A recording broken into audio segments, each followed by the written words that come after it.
afternoon, everybody. That was like very in unison. Good job, guys. I don't have anything off the top, so Ellen, like to kick us off? Hi, Vedant.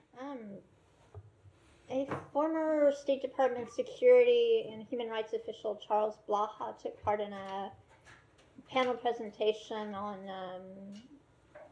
credible allegations of human rights abuses by Israeli forces this afternoon, and he said that in his experience in 30 years at the State Department, the State Department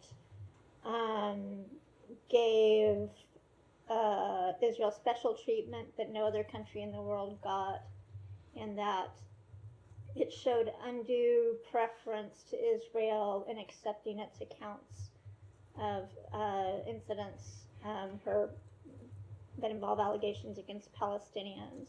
So aside from the fact he's a free citizen and free to say what he wants to say, is he correct? Is the person who was central to the kind of reviews that are happening now in the State Department, is he correct in saying that's the situation?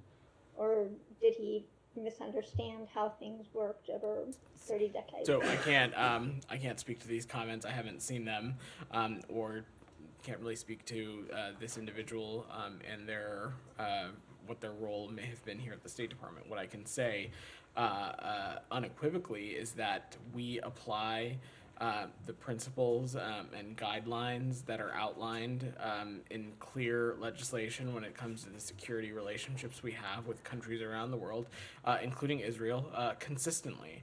I will also note that when it comes to the appropriate use of American security assistance, we also apply the principles and guidelines as it relates to those consistently with countries across the board.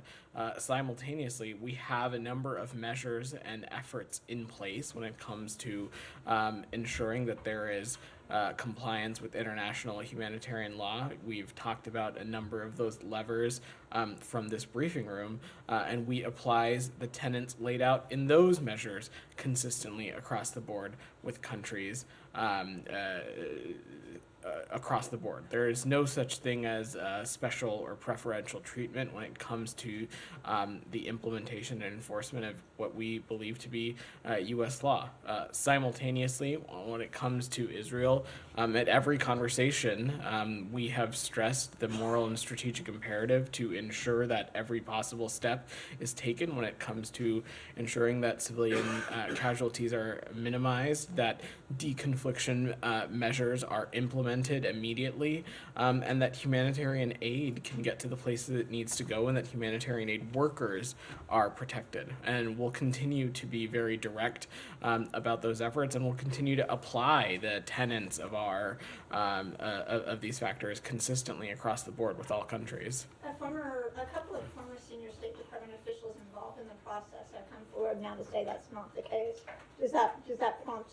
Should that prompt an examination of the State Department of its own process? Again, I've not seen these other comments, but what I can say unequivocally is that there is no such thing as double standards or preferential treatment. We apply the rule of the law and the standards outlined in the various accountability mechanisms we have consistently across the board with all countries that we have security relationships with.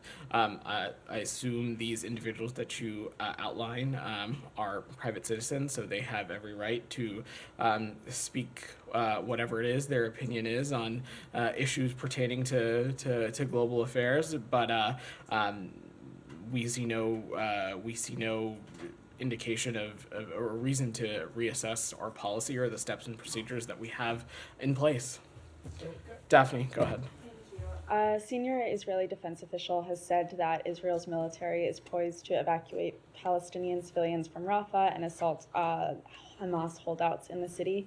Do you feel that U.S. concerns about an operation in Rafa have been heard or addressed? We don't. This is an ongoing process.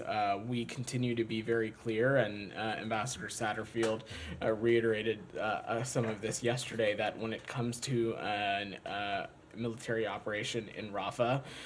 There needs to be a serious, credible plan when it comes to how to deal with some of the very pressing humanitarian challenges.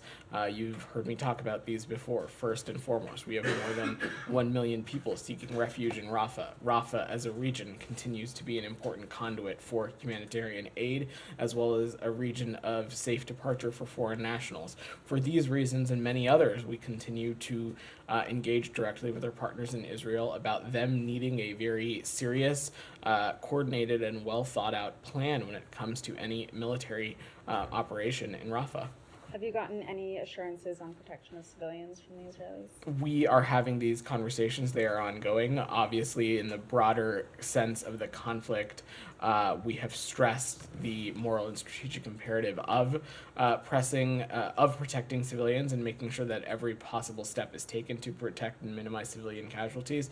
But on the topic of an operation in Rafah, this is a conversation that we're going to continue to have. You might have been in the briefing last week in which we talked about the National Security Advisor Sullivan's meeting through the Strategic Consultative Group to talk about some of these issues.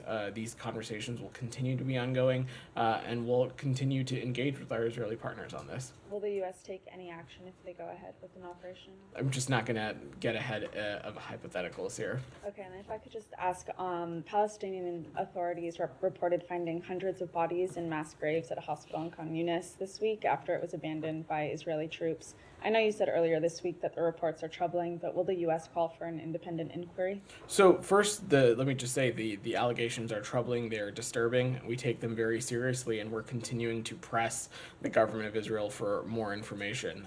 It's our understanding the IDF has spoken to some of this publicly. They've stated that in search of Israeli hostages, they have uncovered graves in the area where Palestinians had previously been buried, and after determining that no hostages were there, these graves were recovered. Obviously, the IDF can speak to specifically about their operations in the region, but we're also continuing to press the government of Israel for more information onto what this is and what the circumstances are here. And when we have that information, we'll be happy to share that with you. Sure. Point Ellen and my colleague, at that event, actually, where they released something called the Independent Task Force on the Application of National Security Memorandum 20, I'm sure you are aware of.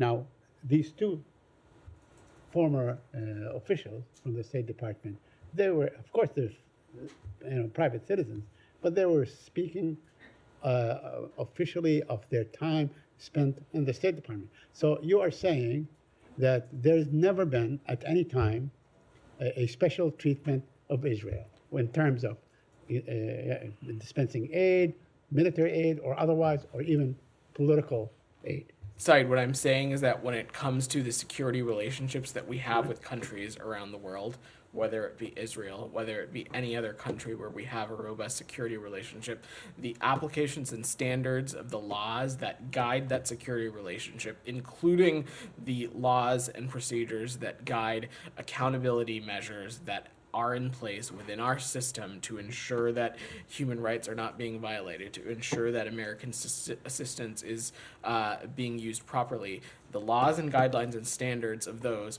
are applied consistently across the board. There is no double standards and there is no special treatment, regardless of country. There's absolutely no special treatment of Israel at any given point in the past 50 years, whatever. Said, I can only speak to this administration and the work that is ongoing here. I think we always don't like turning these press briefings into history lessons. Right, I'm not here to speak about I'm not 50 years. What I can say is that since the onset of this administration and our long-standing security relationship with Israel, this has been the case. Yeah, I'm not interested in relitigating history either. I just wanted to ask you, now the report they're talking about, or the memo they're talking about, was issued back on February 8th. I believe there's another one coming up soon in May. Can you tell us what it will do and will not do? Said, I'm going to not get ahead of the process here. You saw around in March us speak to this first benchmark, which was receiving these letters from the various ministers and government officials who we have security relationships with. But beyond that, there is, of course, an additional component around the May 8th date. And so I'm just not going to get ahead of that process. Yeah, two more points. On the Patrick Leahy law, now we understand that it is obligatory, right? It is obligatory that whatever arms sent to any one of your security partners and so on would abide by what is stated, what is dictated by the Leahy law. It is a law. So can you share with us the mechanism that you apply in enforcing that law? So, Saeed, without getting technical, let me just be clear. Of course, we take our obligations to the Leahy law incredibly seriously. It is another example of a tool that we have at our disposal that we continue to apply consistently across the board when it comes to countries in which we have security relationships. A determination on a Leahy law violation would essentially mean that we would have been found gross violations of human rights, and then particular components under a particular country where we have a security relationship, those specific components would be ineligible for U.S. assistance. But again, that is talking about it in a broad term, and I'm not going to get more specific than that. Okay, and lastly, on the mass grave, now an Israeli spokeswoman for the Israeli army basically dismissed the whole thing, dismissed the charge. Now you're saying you find it troubling and you asked the Israeli government for a clarification. Do you expect them to come back to you with these clarifications? Do you have a time frame?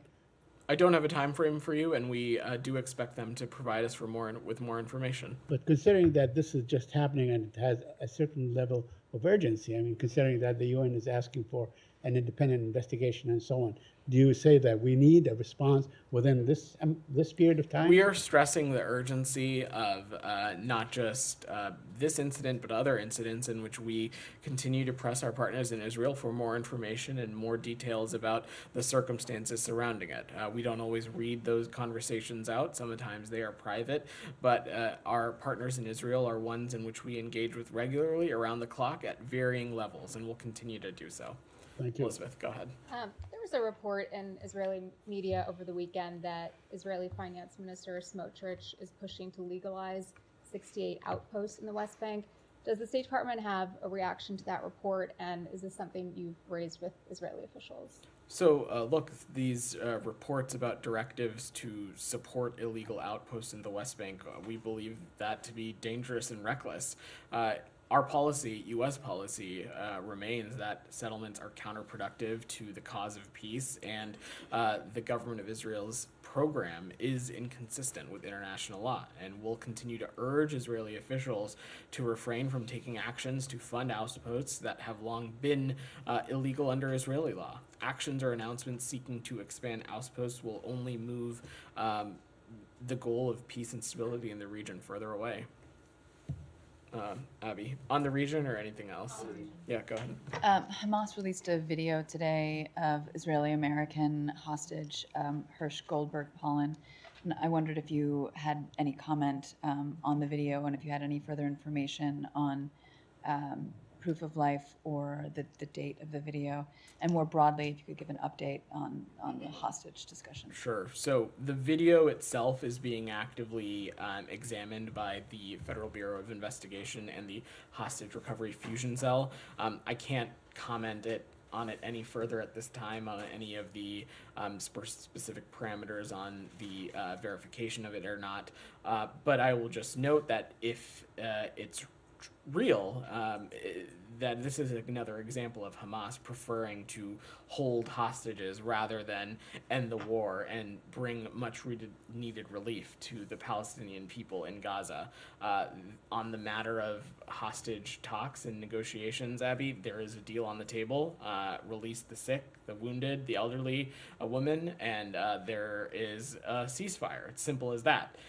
The whole situation continues to be totally unacceptable to us. Since October 7th, we have stressed at every tide and turn that every single hostage needs to be released. And candidly, over the course of this conversation, it's something that the world has lost focus on a little bit, that it is Hamas that started its war. It's Hamas that is continuing to hold hostages and has the ability to end it by releasing them.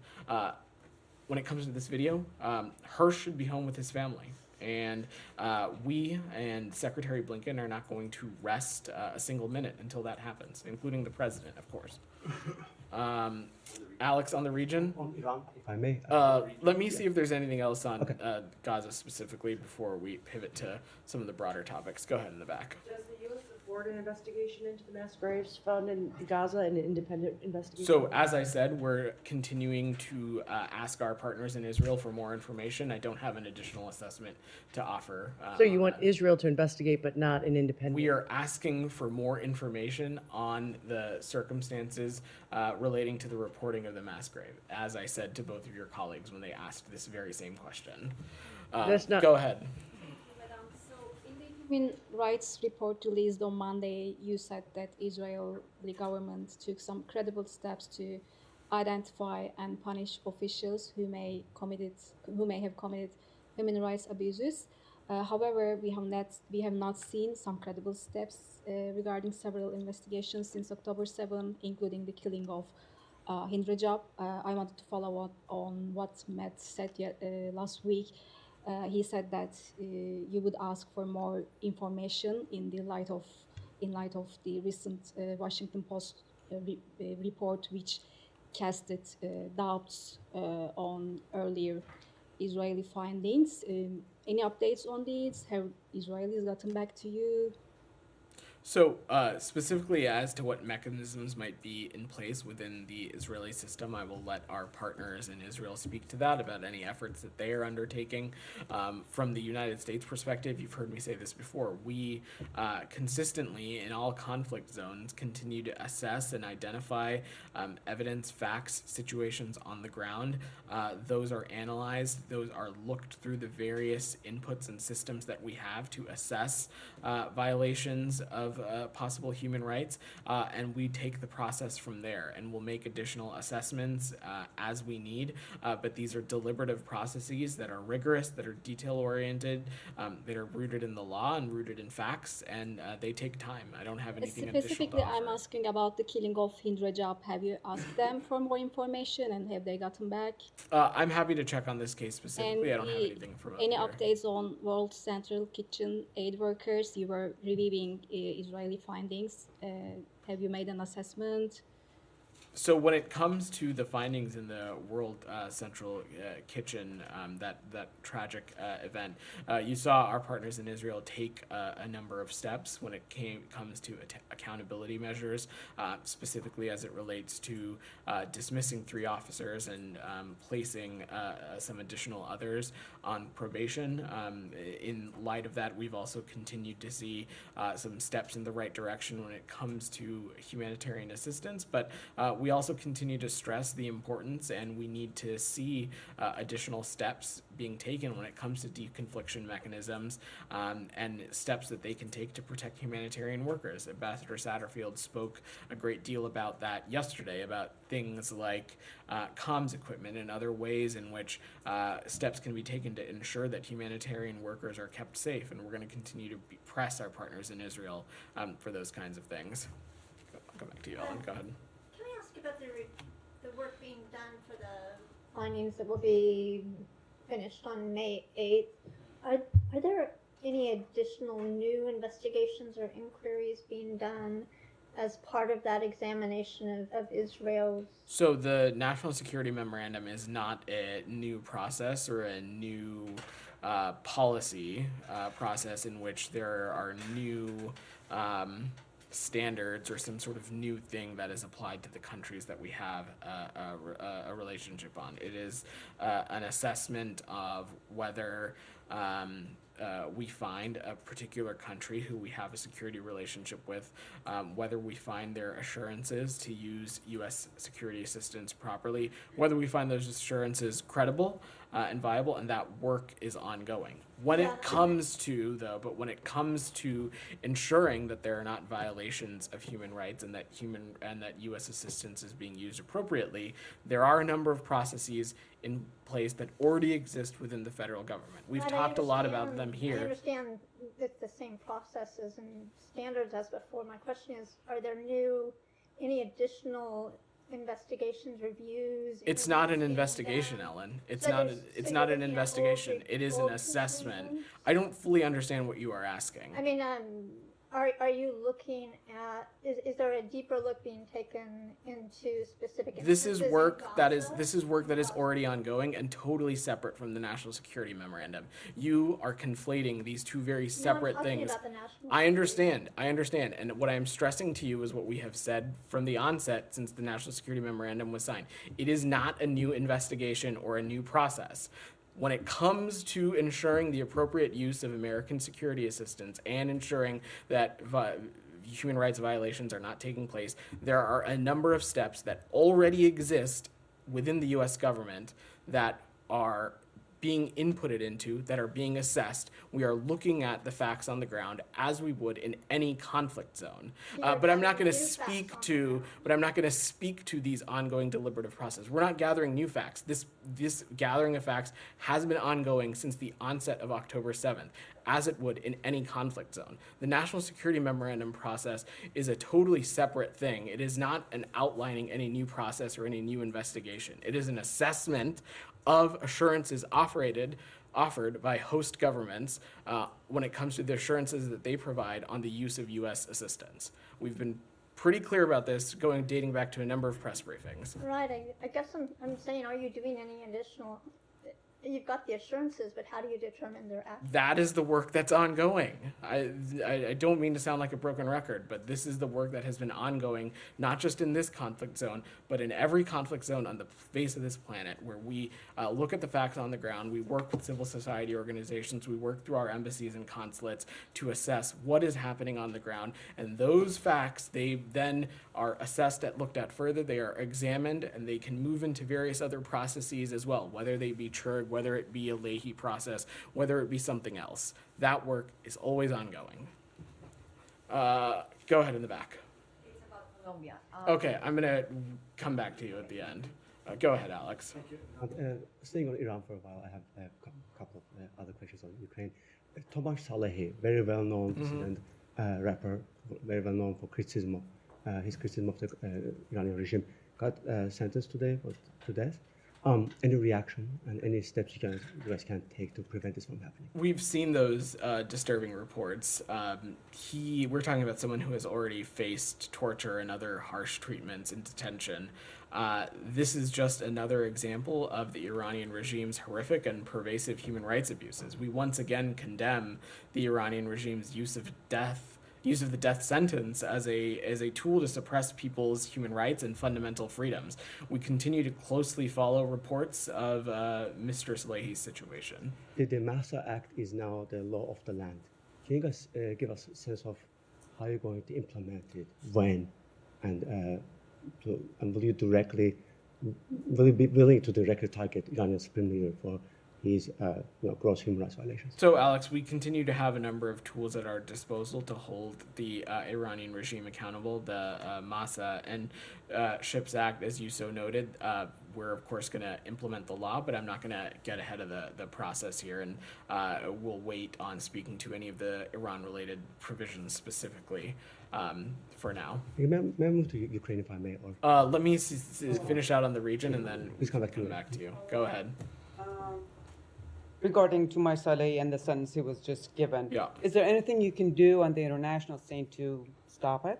Well, look, Gita, we continue to have tools at our disposal when it comes to to pressuring the Iranian regime, when it comes to their crackdown and their various serious, egregious violations of human rights. I'm not going to preview those from up here, but again, this is just another example of the regime's pervasive and egregious human rights abuses. Sure, among the tools you always refer to is sanctions, but sanctions is not going to stop them from executing somebody who has spoken in support of freedoms.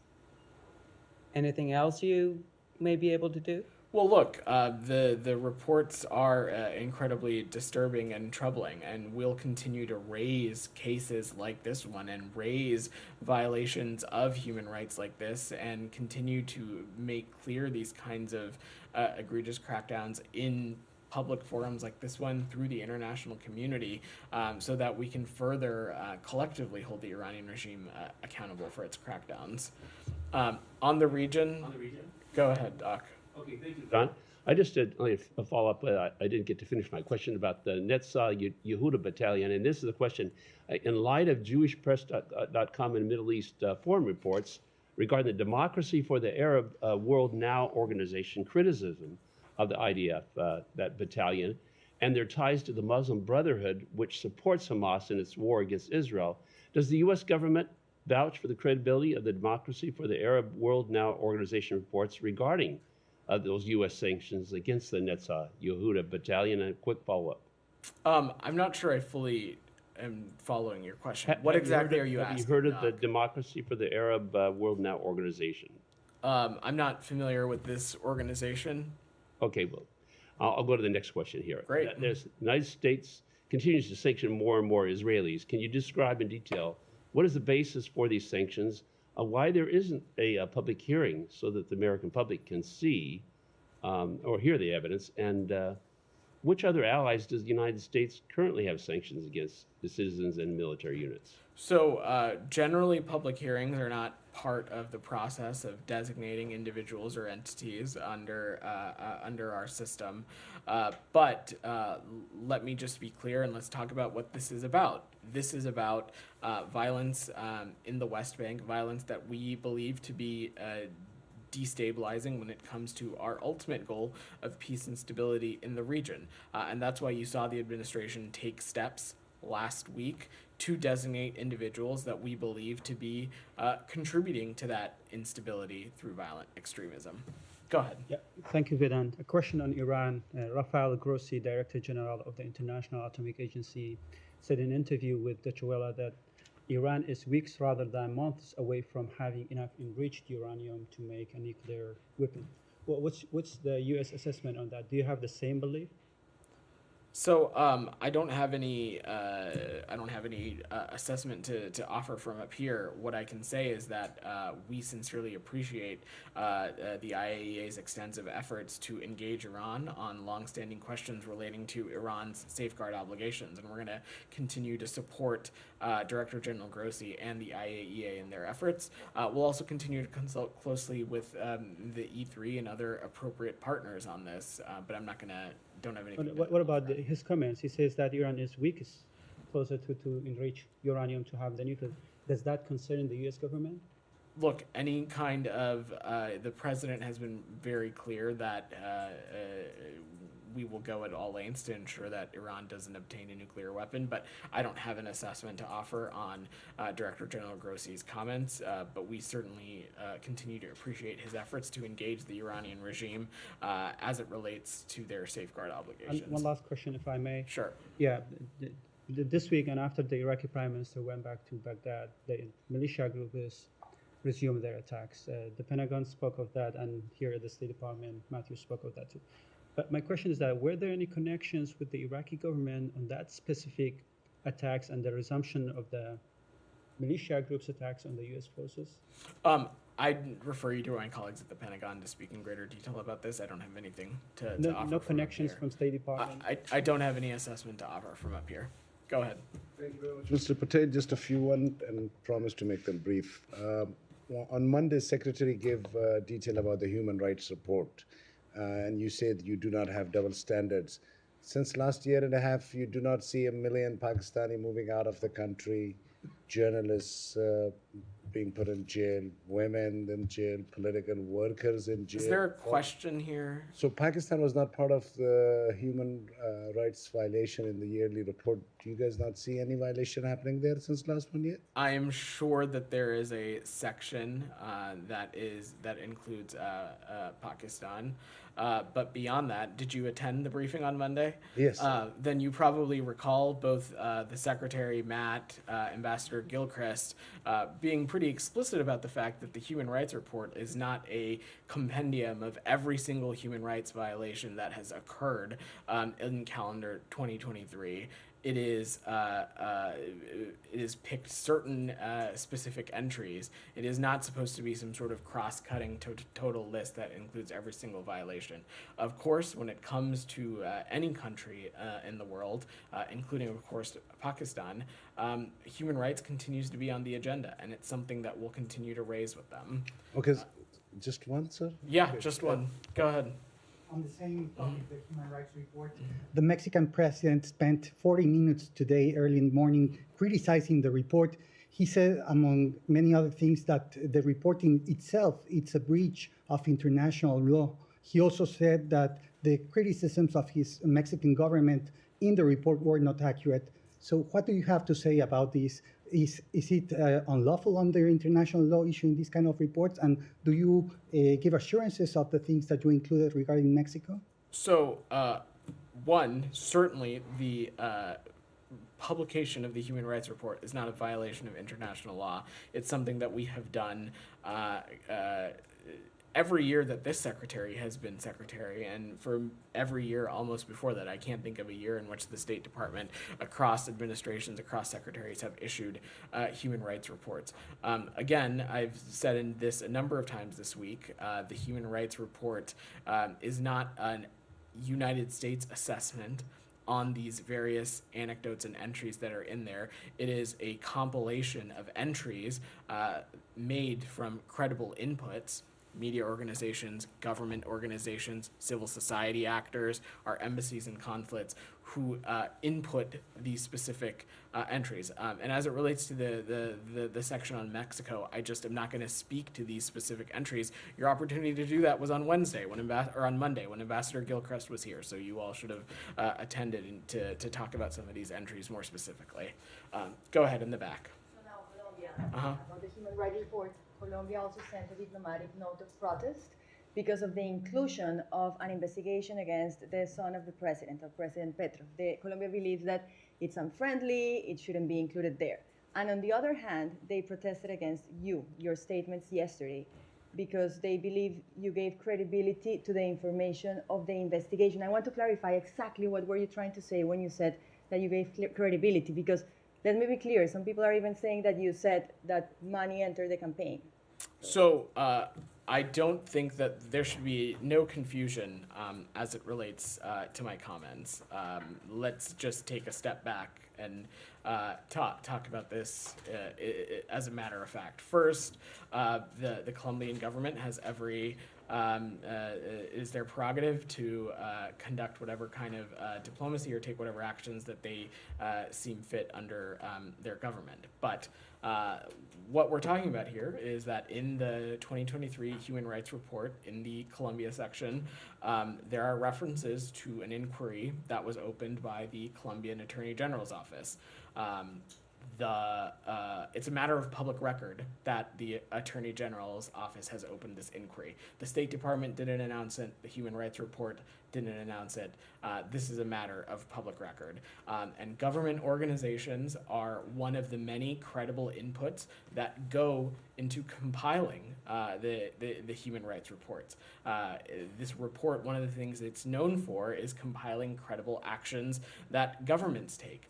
But the inclusion of any entry in the Human Rights Report does not denote any kind of fact-finding or assessment by the United States government as it relates to these specific entries. And on the case that you note yesterday, I was pretty clear yesterday, and I will be so again. I have no comments or assessment or details to offer as it relates to this specific matter that the Attorney General's office has raised. That is for them to speak to, including the details and any specifics around the inquiry that they're looking into. The United States government does not have an opinion or point of view or an assessment on what's laid out there. Mr. Patel, just one last thing. There's a new attorney in Colombia. It was appointed by President Petro, and the course of that investigation is already changing.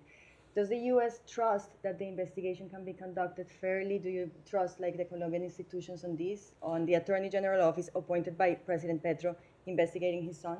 I have no different assessment to offer when it comes to the justice system in Colombia. This is an issue for the government of Colombia and the Colombian Attorney General's office. I don't have any other perspective from the United States. Thank you. Abby, go ahead. Turks and Caicos. Sure. What a pivot.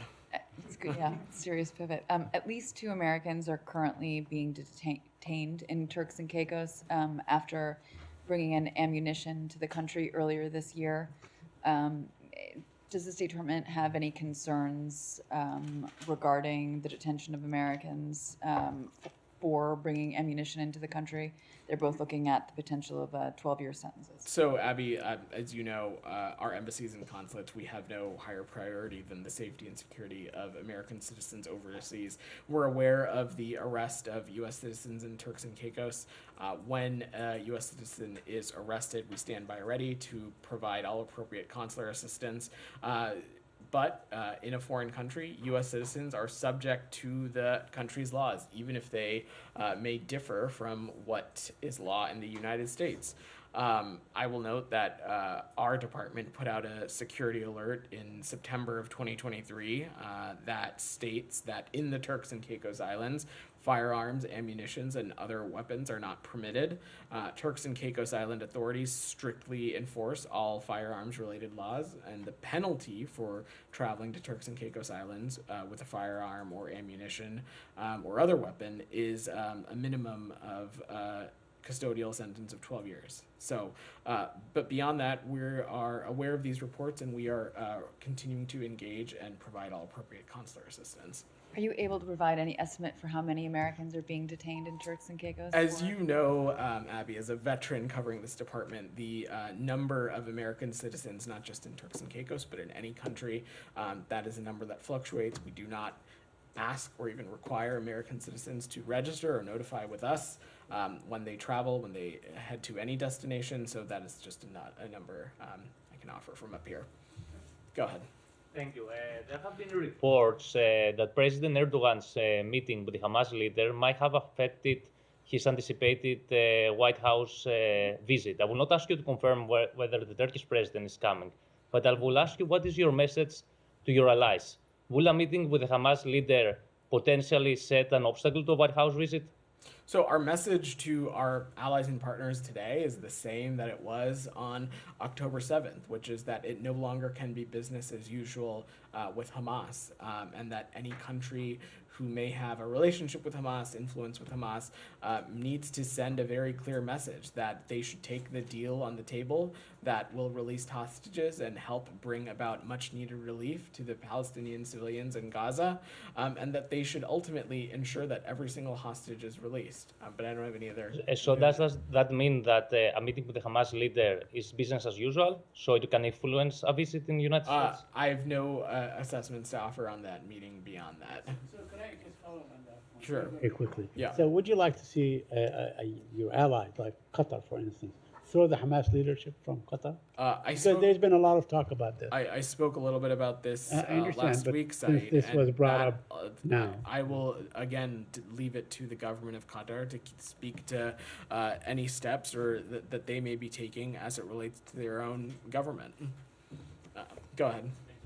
On the Secretary's visit to China, he said he would address human rights, but on this report that came out on Monday, will he specifically address the persecution of religious groups like the Uyghurs in Falun Gong? And what have talks been like on this in the past? So what I can say is that in every engagement that we have had with the People's Republic of China since the onset of this administration, human rights have always been on the agenda, and they will continue to be so. And I have no doubt that human rights will be discussed this week while the Secretary is there. Go ahead. The Secretary's trip to China comes on the heels of the Philippines trilateral, and forward movement on AUKUS. And next month, the inauguration of the Taiwanese president-elect is approaching. How will these factor into discussions with Chinese officials, potentially President Xi? So, look, broadly, the peace and stability of the Indo-Pacific region continues to be a key tenet of what we will be engaging on, not just with these countries that you laid out, but also in our engagements with the PRC over the course of this week. It's important to note that there's a number of other topics that we expect to come up. We talked a little bit about them earlier this week. He's going to work, the Secretary, to accomplish three main goals. First, make progress on key U.S. priorities, including resuming counter-narcotics cooperation, continuing military-to-military communication, issues around artificial intelligence, and strengthening people-to-people ties. He'll also clearly and directly communicate concerns on regional and global issues. As I said, peace and stability in the Indo-Pacific region, maintaining cross-strait ties, ensuring that tensions are kept in check. We also will discuss managing our relationship and competition responsibly with the PRC. You can expect all of these things to be talked about, and more importantly, you'll have a chance to hear from the Secretary at the end of the week when he has a press conference at the conclusion of his trip. You had your hand up in the back, did you not? Yeah, but my question is being asked. But Great. just to follow up, Relax, Alex. I will get to you. is the Secretary going to have his ending press conference in China or back here in the U.S.? It will be in Beijing at the end of the week. Go ahead, Alex. Two topics. Ukraine first. The first tranche is out today. It did not include long-range attackers, but there are reports that the president has already directed administration officials to send them. I think the reports actually say that it has already been delivered and it's being used. Can you please confirm that and overall your reaction to the first package? Sure, Alex. So yes, I can confirm that the United States provided Ukraine with long-range ATACMS at the president's direction. He quietly directed his national security team to send ATACMS to Ukraine for use inside Ukrainian sovereign territory in February. They started moving as part of the military aid package we announced on March 12th, and those missiles arrived in Ukraine this month. We did not announce this at the onset in order to maintain operational security for Ukraine at their request, and I'll defer to them to speak about their use and how they may or may not be operationalized in their own military operations. Extremely helpful. Yeah. Moving forward, can you guys give us a sense of how you guys are going to determine what kind of guns, weapons do they need, to make a tangible change? So I'm just not going to speculate on any forthcoming drawdowns or any forthcoming security systems or assets we may be providing our Ukrainian partners. Only to say, you saw us take a huge step today with the announcement of this $1 billion package. It was incredibly helpful, and our message to our Ukrainian partners is that this assistance is on the way, and that our commitment to their defense is unwavering. Again, final one from me on Armenia-Azerbaijan. Yeah. There are reports about some progress has been made in terms of border delimitation. Any reaction? Are you guys involved? Is Special Advisor Bono planning to go to the region, or is he involved at all? I don't have any travel to announce, Alex, but the Secretary mentioned this in his tweet, that we welcome the announcement that Armenia and Azerbaijan have agreed upon the 1991 Alma-Ata Declaration as the basis for border delimitation between the two countries. This is an important step towards concluding a durable and dignified peace agreement. Daphne, did you have your hand up? Yeah, I was just going to ask how many long-range ATACMS? Again, I'm not going to speak to the specifics. All right. Thanks, everybody. Thank you.